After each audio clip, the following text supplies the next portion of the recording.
Hello dear students, question number 14 of IUQM 2023। एक triangle दिया हुआ है ABC XY प्लेन में।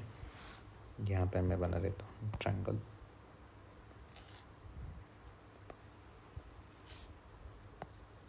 सपोज एक ट्रायंगल है ABC, ठीक है, जिसमें बोला है B इज एट ओरिजिन। चलिए, तो ये आपका यहाँ ओरिजिन होगा सपोज बच्चों, ठीक है, 0,0 ये ओरिजिन हो गया। उसके बाद BC is produce to D, BC को हमें प्रोड्यूस करना है D तक, such that BC is to CD 1:1, मतलब ये मिड पॉइंट हो जाएगा, ठीक है। उसके बाद हमें बोला है CA is produce to E, CA को प्रोड्यूस करना है E तक, जिसमें AE आपका 1 है एंड CA आपका 2, सॉरी CA 1 है, 1:2, ठीक है। उसके बाद AB is also produce to F such that AB 1 और ये 3, ठीक है। और G जो है इसका सेंट्रॉयड है और उसके जो कोऑर्डिनेट है वो 32,24 है। ये हमें दिया हुआ है बच्चों।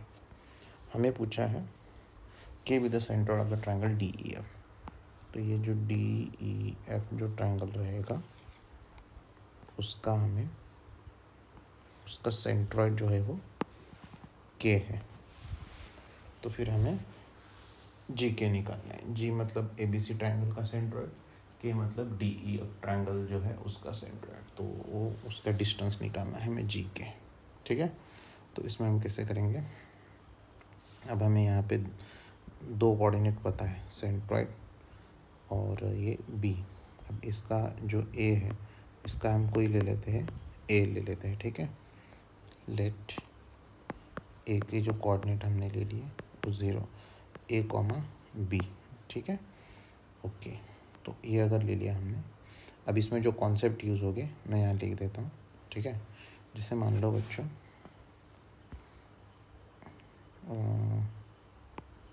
सबसे पहले इसमें मिड पॉइंट फॉर्मूला, जैसे ये x1 y1 है, x2 y2 है, ठीक है। ये A मान लो, ये B मान लो, P, और यहाँ x, y अगर ये मिड पॉइंट है तो इसका centroid x1 plus x2 divided by 2, y आता है y1 plus y2 divided by 2, ठीक है। और इसमें अगर आप उसको सेक्शन फॉर्मूला निकालना, A x1 y1 B x2 y2, यहाँ पे P x, y, ये M ये N, x निकालना तो mx2 plus nx1 upon m plus n, my2 plus ny1 upon m plus n, ठीक है, सेक्शन फार्मूला। और सेंट्रॉयड निकालना है, ये आपका x1 y1, ये आपका x2 y2, x3 y3, g अगर सेंट्रॉयड आपका x, y है तो x आता है x1 plus x2 plus x3 upon 3, y आता है y1 plus y2 plus y3 upon 3। ये सेंट्रॉयड फार्मूला, ये मिड पॉइंट फार्मूला, ये सेक्शन फार्मूला, ये तीन फार्मूले हैं जो इस क्वेश्चन में यूज़ होंगे, ठीक है। तो अब इसमें ऐसा नहीं है कि तीन आपको वर्टेक्स देंगे सेंट्रॉयड निकालेंगे, इसमें ऐसा ही हो सकता है सेंट्रॉयड दे दिया, दो वर्टेक्स दे दिए, तीसरा निकालना है। अब इसमें ये सेंट्रॉयड पता है, ये A और B दो वर्टेक्स C निकालना है, तो आप फार्मूले से निकाल सकते हैं, ठीक है। वो आपका आएगा C के जो कोऑर्डिनेट्स हैं वो आपके आएंगे बच्चों, सॉल्व करेंगे। C के जो कोऑर्डिनेट हैं सेंट्रॉयड फार्मूला से वो आएंगे 96 माइनस A और 72 माइनस B, ठीक है। अपॉन 3 आता है ना सेंट्रॉयड में, तो 32 3 हो जाएगा और 24 3 सेम। अब ये मिड पॉइंट है, ये इसका एडिशन और इसका एडिशन डिवाइडेड बाई 2 होता है। इसके बारे में बताओ, 96 का यहाँ डबल हो जाएगा, ठीक है, 2 आ जाएगा 192 minus 2a comma 144 minus 2b, ये आ जाएगा मिड पॉइंट फार्मूला से डी के कोऑर्डिनेट। सेम अब हम ई के कोऑर्डिनेट सेक्शन फार्मूला से निकालेंगे। ये इसको m ले लेंगे, इसको n, तो सेक्शन फार्मूला लगाएंगे mx2 plus nx1 upon m plus n, तो वो आपका आएगा बच्चों 5a माइनस 192 5b माइनस 144, ऐसा आएगा। ठीक है, सेक्शन फार्मूला आप यूज़ करेंगे तो आ जाएगा। अब f के कोऑर्डिनेट जो है वो आएंगे माइनस 3a, सेक्शन फार्मूला से again minus 3a minus 3b। ठीक है, ऐसे।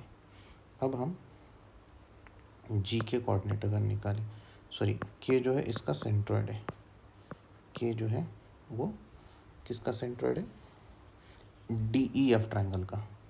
तो इसमें अब सेंट्रॉइड में क्या होता है, तीनों ट्रायंगल के जो वर्टेक्स एब्सिस है कि एडिशन। अब इसका, इसका और इसका जब एडिशन करेंगे हम ये तीनों का, तो देखो 192 से 192 कैंसिल, माइनस 2a और प्लस 5a 3a कैंसिल, 0 आ जाएगा। और अगेन 144 और ये plus 144 minus 144 cancel, 5b minus 2b 3b और ये माइनस 3b 0। तो के आपका सेंट्रॉइड 0,0 आ रहा है DEF का, और 0,0 मतलब वो आपका ओरिजिन हो गया B0, मतलब के और बी सेम हो गए। ठीक है, और जी आपका क्या था 32,24। आपको क्या निकालना है बच्चों, जी के। ठीक है, जी और के में का डिस्टेंस। अब जी और बी तो आपका सेम ही हो गया, तो बी के निकाल लो आप। तो बी के मतलब बी तो ओरिजिन है, तो बी सॉरी बी और जी, सॉरी जी और के को हम लिख देंगे बी। तो जी और बी में का डिस्टेंस, बी आपका ओरिजिन है, जी आपका क्या है, ये दिया हुआ है 32,24। सो 32 माइनस 0 32 स्क्वायर प्लस 24 स्क्वायर, तो ये आपका आ जाएगा बच्चों 8 स्क्वायर 4 स्क्वायर, 8 स्क्वायर कॉमन ले लेंगे, 8 3 हो जाएगा ये। सो ये आ जाएगा 8 स्क्वायर इंटू ये 5 स्क्वायर आ जाएगा, 3 square plus 4 square, that is 40। सो 40 इस क्वेश्चन का आंसर रहा बच्चों। लेंथ ऑफ जी के इज 40। तो आई होप आपको समझ में आया होगा। कोऑर्डिनेट ज्योमेट्री के थोड़े कुछ कॉन्सेप्ट्स है वो इसमें यूज़ हो रहे हैं। ओके, सो थैंक यू, मिलते हैं नेक्स्ट क्वेश्चन में।